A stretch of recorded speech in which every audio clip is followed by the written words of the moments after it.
Hello and welcome to another inspiring edition of Jamaica Magazine. I'm your host, Audrey Williams. Today, Jamaica joins the global community in observing World Homeless Day, a reminder to bridge the gaps in homelessness by connecting people to services, support, and community through compassion and data-driven action. Later, we'll share how the Board of Supervision within the Ministry of Local Government and Community Development is leading that charge. It's also World Mental Health Day under the theme Access to Services, Mental Health in Catastrophes and Emergencies. A timely call to not just check on your strong friends, but to walk beside them through life's toughest moments. Stay tuned as we explore these important stories and more right here on Jamaica Magazine. We'll be back after the news. Think positively. Focus on the power of optimism and hope. The thoughts we nurture shape our attitudes, actions, and ultimately our lives. So, reflect on the good in your life.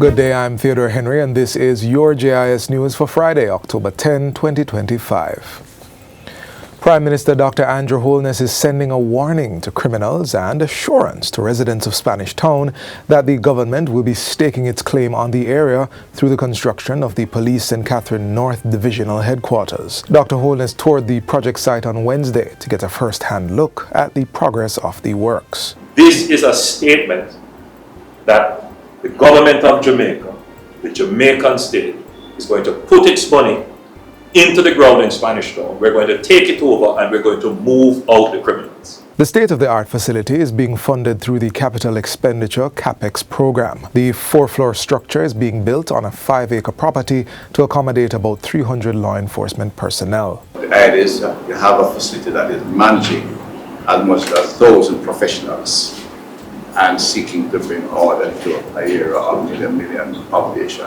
This building is a sign of a commitment to sustainable peace and law and good order in our society.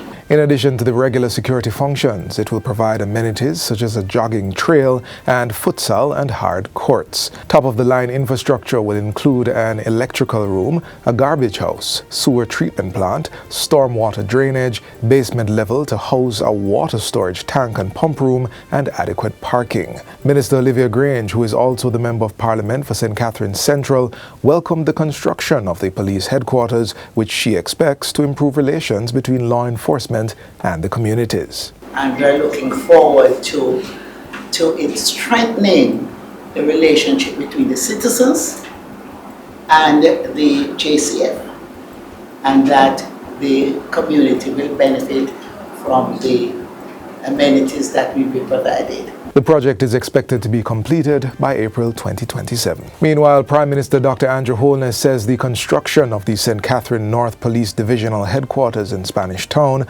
will usher in the transformation of the old capital. He says the $2.3 billion investment will serve as a catalyst for major development to bolster the social, economic, and educational advancement of the town over the next decade. This investment should be seen as the spark of other investments to come. This capital investment here should be seen as the security guarantee that investors would need to de-risk many of their projects to come into this space, and it is indeed the start of, I would say, the new era of development for Spanish Town. From the government perspective, the Prime Minister says programs are being planned for increased and improved housing stock and education facilities. A program is also being contemplated to protect the heritage assets in Spanish Town. The Spanish Town Square, Emancipation Square, used to be an attraction. Bus loads of tourists used to come to go and look at the museum, the archives, the old courthouse. Some of those now, the old Georgian buildings are in a state of disrepair. We are losing the heritage value. So we're going to try and reclaim much of that and bring back that, that dignity and pride of our history in Spanish Town and create another kind of an industry. The National Homeless Survey, which concludes today, is expected to identify individuals who qualify for assistance on the government's indigent housing program, among other things. The nationwide survey, which began on October 6, was conducted by the Ministry of Local Government and Community Development through the Board of Supervision. It aims to generate critical data to inform future policies and services for individuals experiencing homelessness, including the demand for more night shelters. The importance of the exercise is to give us the on-time information that is required, so that in the build out of the 14 facilities that we are going to be building island-wide, we are in a better position to adequately plan in a way that these facilities will be constructed based on numbers. Today, Jamaica joined other countries in commemorating October 10 as World Homeless Day with several activities across the island. The local government minister says the observance reflects Jamaica's commitment as an active member of the global community addressing homelessness. We are one of the few countries that have shown significant reduction or make significant strides in tackling the question of homelessness across the country. The Ministry of Health and Wellness has welcomed the conclusion of the Integrity Commission's investigation of contract arrangements for its Jamaica Moves campaign. The Commission's report was tabled in the House of Representatives on Tuesday. A statement from the Ministry says it welcomes the finding of no malfeasance with regards to the actions of the team at the Ministry. Addressing the recommendation that the Ministry desists from engaging in actions that may give the appearance of contract splintering, the statement asserts that at no time was there any intent to circumvent the procurement process through contract splintering. The Health Ministry says it recognizes the Integrity Commission's recommendations to strengthen procurement processes to ensure greater levels of transparency and will be establishing measures to strengthen program implementation in compliance with relevant laws and policies. The Jamaica Moves program remains the flagship health promotion and prevention strategy for the ministry, aimed at reducing the impact of non-communicable diseases on the population. Meanwhile, the Health Ministry is reminding Jamaicans to be vigilant in protecting their health as the country enters the cooler months, which often bring an increase in respiratory illnesses, including influenza. The flu is an acute viral infection that spreads easily through coughing, sneezing, or close contact with infected persons. Symptoms typically include fever, chills, sore throat, cough, muscle aches, fatigue, and headache, pointing out that while generally mild, the illness can lead to pneumonia or blood infections. Chief Medical Officer Dr. Jacqueline Bisesa Mackenzie is encouraging Jamaicans and in particular vulnerable persons to take advantage of the flu vaccine. Persons living with chronic illnesses should take their medication as prescribed and keep their regular medical appointments. At the same time, the public is advised to observe proper hygiene, wear masks when experiencing flu-like symptoms or in crowded spaces, and to stay home if unwell to avoid spreading infection. And finally, the One Nation New Symbols exhibition is now open to the public at the National Gallery of Jamaica. It features works by artists showcasing a wide range of artistic expressions that explore change and the Jamaican experience. Speaking at the recent official opening, Minister of Culture Olivia Grange described the exhibition as a celebration of Jamaica's evolving story and the creative power of its people. This exhibition, ladies and gentlemen, asks us to look again at the symbols that have shaped us, our emblems, our icons, our imagery, and to ask, what do these mean to us now?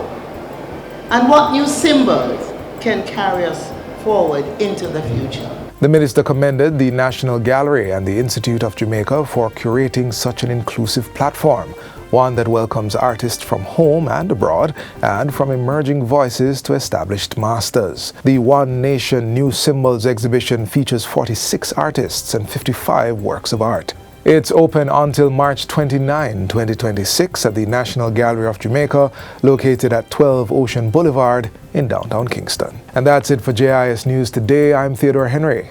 Thanks for watching.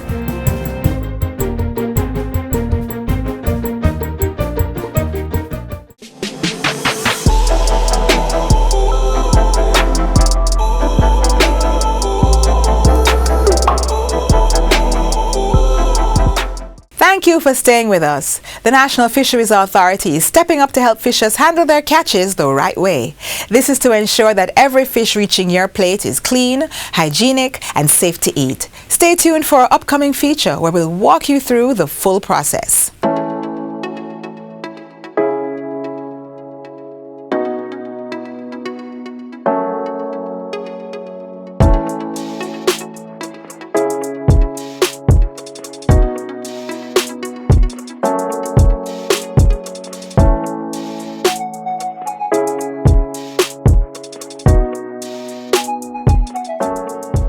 From the moment a line is cast to when a fillet hits your frying pan, there is an entire system working quietly in the background to ensure what you eat is fresh, safe, and of the highest quality. At the heart of that system is the National Fisheries Authority.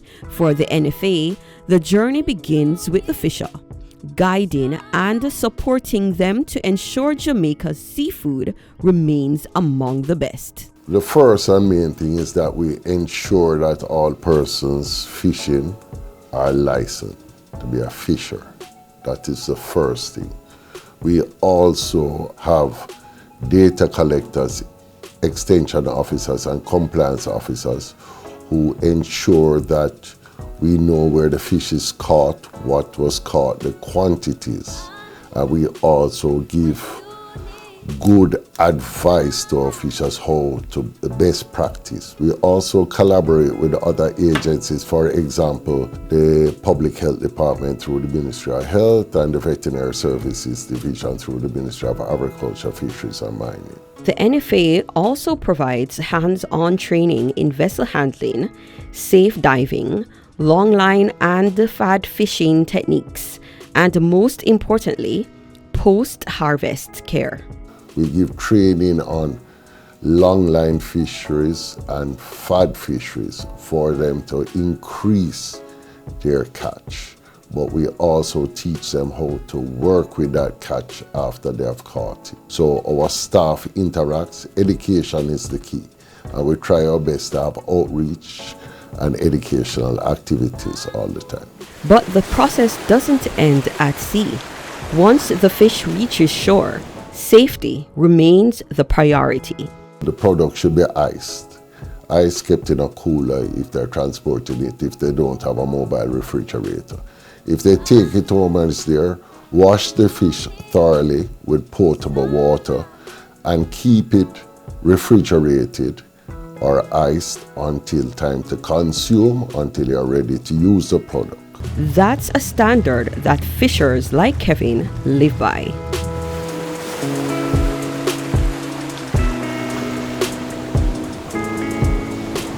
I bring a lot of ice with me, to preserve it, to make it fresh, right? So as I catch the fish, I go straight on the ice so it keeps the meat firm. So what I normally do is I get the fish, clean it up, and I put it in a bucket or a bag with some salt water, seawater, and I will freeze that in the freezer. When you take that out, the day you're going to use it, it's just like you just catch a fish. But freshness isn't only up to the fisher. It's something consumers should be able to spot too. Say, for example, I sell you the fish. You'll try to make sure that it's clean thoroughly, get out the scale and the guts, wash it properly. And the best clues, the eyes, smell, and the feel. The eyes tell a lot, The eyes look kind of glassy, like blurry-like. You can see that it's been catch for a while and probably didn't store properly. And also the smell, it have a funky smell, like it's in Jamaica we say it smell moldy. It probably can differentiate it, or sometimes when you squeeze it, you can feel a little softness. Once you've bought your fish, temperature is everything. Keep it as cold as possible, ideally just above freezing. And if you're going to store it in the freezer, you try to get off most of the moisture. That way it prevents the freezer burn. And in the kitchen, food safety is key. Cook fish to an internal temperature of 145 degrees Fahrenheit or 63 degrees Celsius. It should be opaque and flake easily with a fork. Never eat fish that smells sour, rancid, or ammonia-like. Because at the end of the day, the responsibility for safe, high-quality seafood is a shared one. Next time you add fish to your grocery list, remember, it reflects the work of licensing officers, trainers, early rising fishers, and families. A tradition and a passion that keeps Jamaica thriving at sea.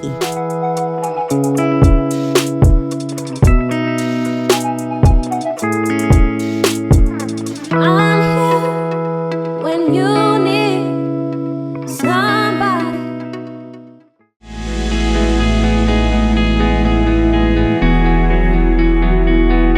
Healing begins within. Take a moment for yourself. Healing is a journey. Start yours today.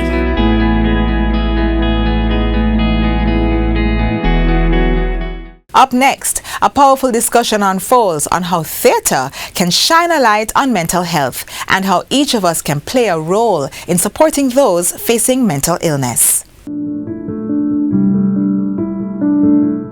Hathaway's mental health improved after being diagnosed and starting treatment. But why should we listen to a story of an American artist? We believe strongly, we don't just believe, we live the philosophies of Marcus Garvey. Marcus Garvey believed in a Pan-African movement where all of us that are descendants of Africa are related, and we all are. So Donnie's story may seem to be an American story, but it's a black man's story.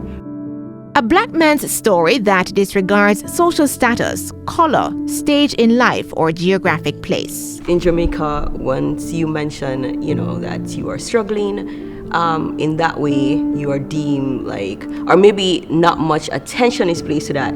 It's more like, oh no, just, sleep, relax. It's whatever you're dealing with. Maybe you're worrying too much or you're probably stressed. Yeah. So don't think too much about it. But what are the signs that we can look for somebody that is struggling with mental health issues? Sometimes when persons are in this state, we can see some of the signs starting to break through. Like they'll get angry easily, or they'll be too withdrawn in the opposite side. Sometimes there's some tremors that can happen to your body. In 60% of instances of mental illness involving children in state care, psychological difficulties are evident. 76% of those cases involve maladaptive behaviors like violence, suicidal thoughts, and social withdrawal.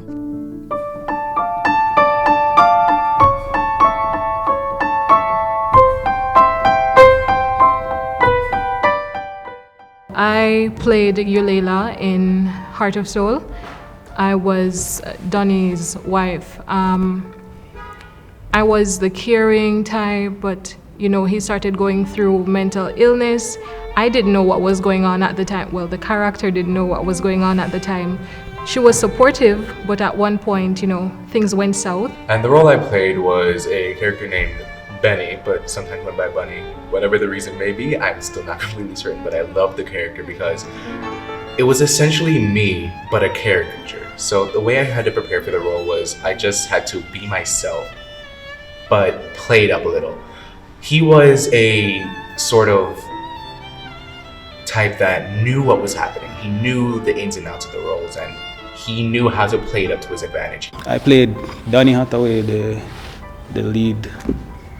Well, the story is built around his life. Through art and its storytelling come possibilities of understanding life's various obstacles and the struggle to overcome them.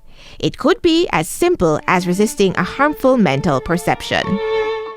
I was very shy, and when I should perform on stage, I get nervous and always forgetting my lines.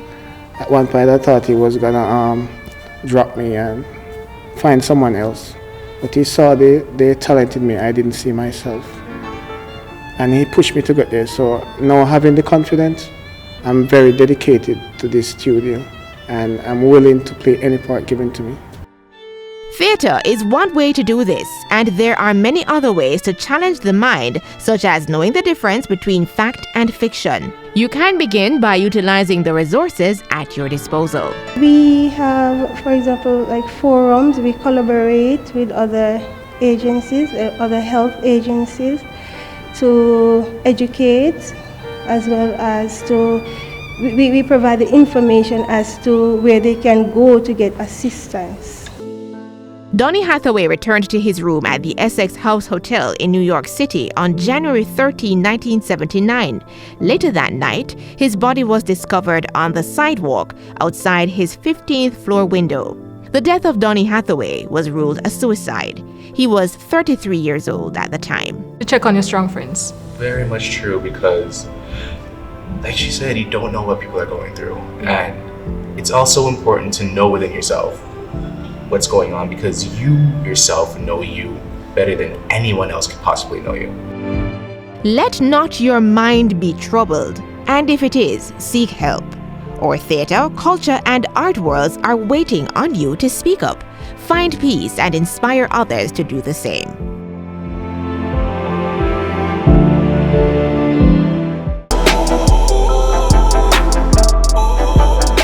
Hearing the word crocodile often sparks fear, but today we're changing that. In our next feature, the National Environment and Planning Agency, NEPA, shares key facts about one of Jamaica's crocodile species that might completely change how you view these incredible creatures. It is a humongous reptile that drives fear into most people, and rightfully so. But the National Environment and Planning Agency, NEPA, wants Jamaicans to know that this is not at all true for the American crocodile, the only species of crocodile found in Jamaica.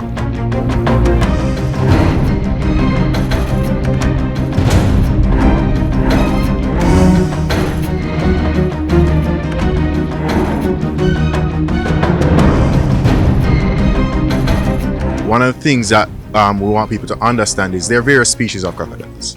Our species here in Jamaica is the American crocodile, and they are not as aggressive as most of the other species. Species like the Nile and saltwater crocodiles are vastly more aggressive, adapting to their environs and capable of catching other big animals like zebras and buffaloes, etc. Persons tend to attack the crocodiles if they see them.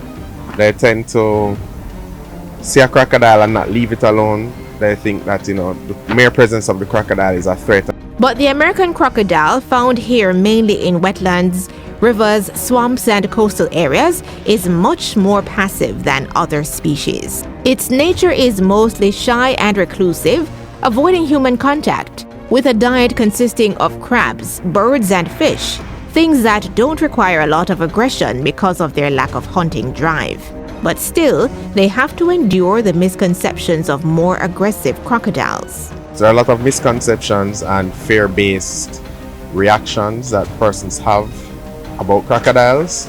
There's a lot of fear, and to a certain degree, rightfully so. They are large predators. They can be harmful, but a cow or a dog is equally or more so harmful, and persons encounter those fairly regularly and get more injuries than crocodiles. A lot of people have the conception that the animals are out to get you. Like they're coming in your space because they're hungry and they want to eat you and all of these things.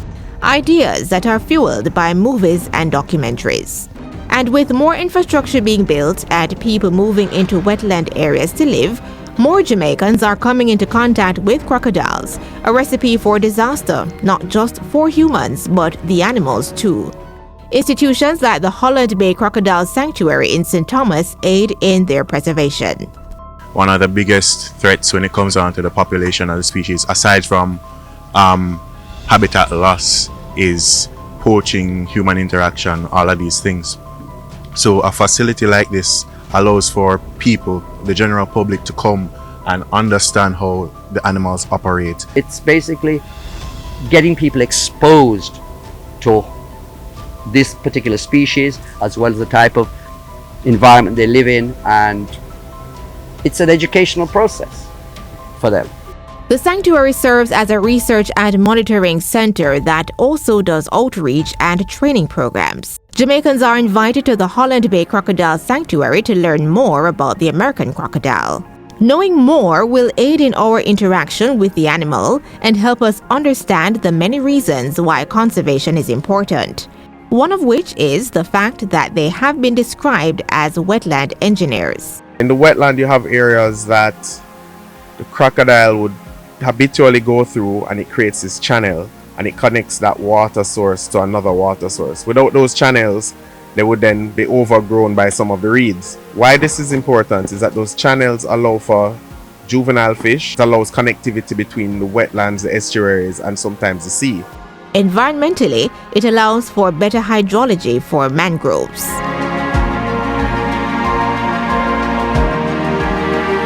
Getting back to where we started, while they're generally passive, crocodiles are predators and certain conditions could see changes in behavior. Behavioral change, just like any other animal, can be preempted by humans. So people feeding crocodiles somewhere where they know, so a fishing village, gutting the fish, throwing it. The crocodile gets used to that easy meal and associates people with being fed. Just like not a dog or a cat that you usually feed and it comes around all the time. And we don't encourage this because it can lead to tragic interactions. A crocodile may see someone and now approach instead of retreating. It is best to let the professionals deal with them. The correct course of action is to notify the authorities, because depending on the situation, it may be a watch and see thing, or there may need to be some sort of intervention to protect both the person and the crocodile. For more information, contact the National Environment and Planning Agency at 876-754-026 or visit the head office at 10 to 11 Caledonia Avenue, Kingston 5.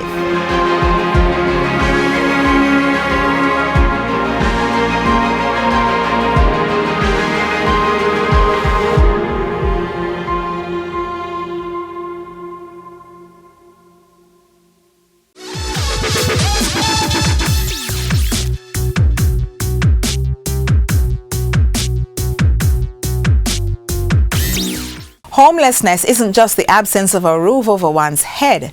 It's lack of stable, secure, and adequate shelter. It can mean sleeping in public spaces, staying in temporary shelters, or sharing cramped housing because of economic hardship. According to the last formal count, the 2017 point-in-time survey, where there were 1,935 homeless persons across Jamaica, with 60% living in Kingston and St. Andrew. The main causes?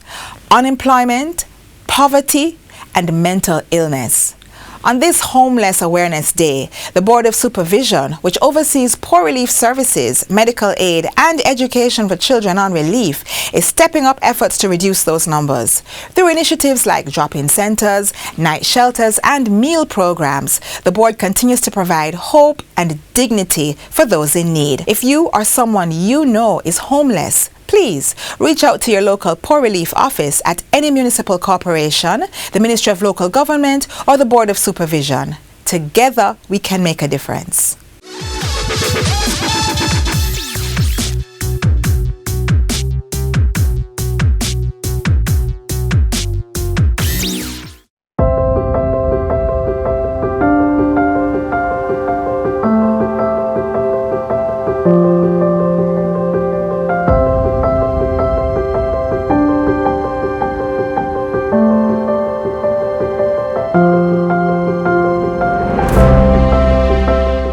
That's where we wrap up today's program. I hope you've been both informed and inspired. Join us again tomorrow for another engaging and insightful edition of Jamaica Magazine.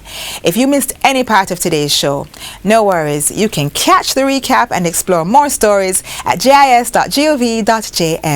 I'm Audrey Williams. Thanks for watching, and until next time, take care. This has been a production of the Jamaica Information Service, the voice of Jamaica.